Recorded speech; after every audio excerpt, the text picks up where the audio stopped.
አንተ ይህንን ነገር ያልከው ይሄ ያንተ ሐሳብ እንጂ እሳቸው ለማለት የፈለጉት ይሄን ነው ካላችሁ ሰሉ ዐለ ነቢ። ይህን ሰሙን በሸኻችን ታላቁ ዓሊም ለምድር የከበዱ ታላቅ ዓሊም ሼኽ መሐመድ ሐሰን ፈድሉ እንደዚሁም ደግሞ ሼኽ ሰዒድ አህመድ ሙስጠፋና እንደዚሁም ደግሞ ሼኽ መሐመድ ዘይን ዘህረዲን አፍሪካ ቲቪ ላይ አንድ ፕሮግራም ተፍሲር ፕሮግራም ላይ ቅንጭብ ያለች አንድ ፕሮግራም የወጣች ነበረችና በዛው ላይ በጣም ሶሻል ሚዲያ ላይ ሲዘዋወር ነበርና ሰውነት ይቀድማል ከሚለው ንግግር እና እንደዚሁም ደግሞ ሰውነት የሚቀድመው እምነት ሲኖር ነው፣ እምነት ከሌለ ሰውነት የሚባል ነገር የለም ወይም ደግሞ የራሳቸው መልእክት ነው። ይህንን መልእክትን አያይዞ በዚህ በረመዳን ትላልቅ ዑለሞች እነዚህን ለምድር የከበዱ ትላልቅ ዑለሞችን ስትዘለዝሉ ነበር በሶሻል ሚዲያ አይቼ ነበርና በጣም ታዘብኩ፣ በጣም ገረመኝ። ጾማችሁን አሳልፋችሁ ምንዳችሁን አሳልፋችሁ ስትሰጡ ማለት ነው። ምክንያቱም ጾመኛ የሆነ ሰው ይሄ ተግባር ከሱ አይጠበቅም። ሁለተኛ ደግሞ ሌላ እምነት ያላችሁ ሰዎች ነን ሙስሊም የሆናችሁ አካሎች ገብታችሁ በእኛ ጉዳይ ላይ ስትፈተፍቱ ነበር። ሰውነት ይቀድማል። አስለን የእስልምና አስተምህሮት የሰው ውዴታ ተፈልጎ የሚደረግ ነገር አይደለም። የወደደ ይወዳል፣ የጠላ ይጠላል። ሐቅ ነው፣ ይነገራል። እንደ ሬት ቢመርም ማለት ነው። ወደ ዋናው ነጥብ ስመለስ በደንብ ስሙኝ። ወደ ዋናው ነጥብ ስመለስ ሸኻችን ለማለት የፈለጉት ቃል በቃል የተናገሩትም ነገር አለ።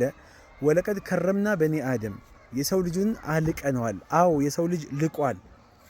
የሰው ልጅ ከሌላው ኸልቅ በአጠቃላይ አላህ ከፈጠራቸው ፍጥረታት የላቀ ፍጥረት ነው። ታላቅ ነው፣ በአፈጣጠር ታላቅ ነው፣ የበላይ ነው።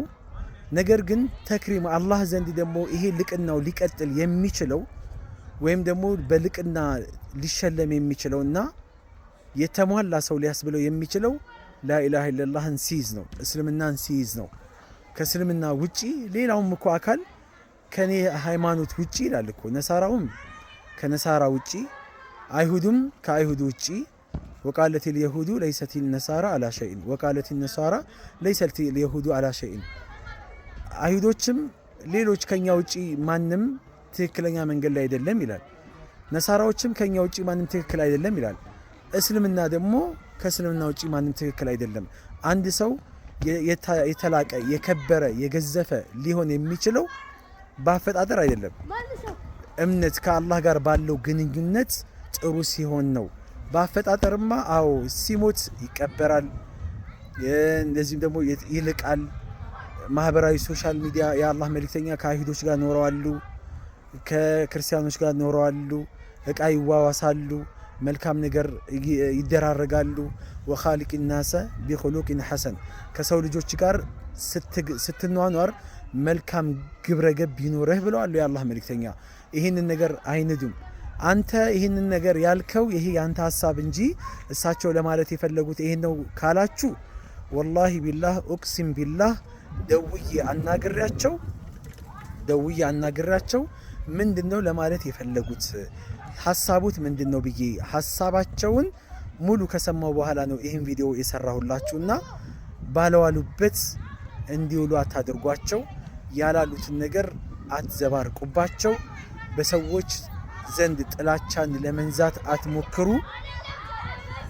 ያረፉትንም ሰው ደግሞ በሰላም ይረፉበት። ስማቸውንም ደግሞ በመጥፎም ይሁን በምንም ነገር አታንሱ። አላህን ፍሩ ለማለት ነው። አሁንም ቢሆን ሰውነት ይቀድማል። በአፈጣጠር ሰውነት ይቀድማል። በእምነት ሙስሊም ይቀድማል። ሰላም አለይኩም ወራህመቱላሂ ወበረካቱ።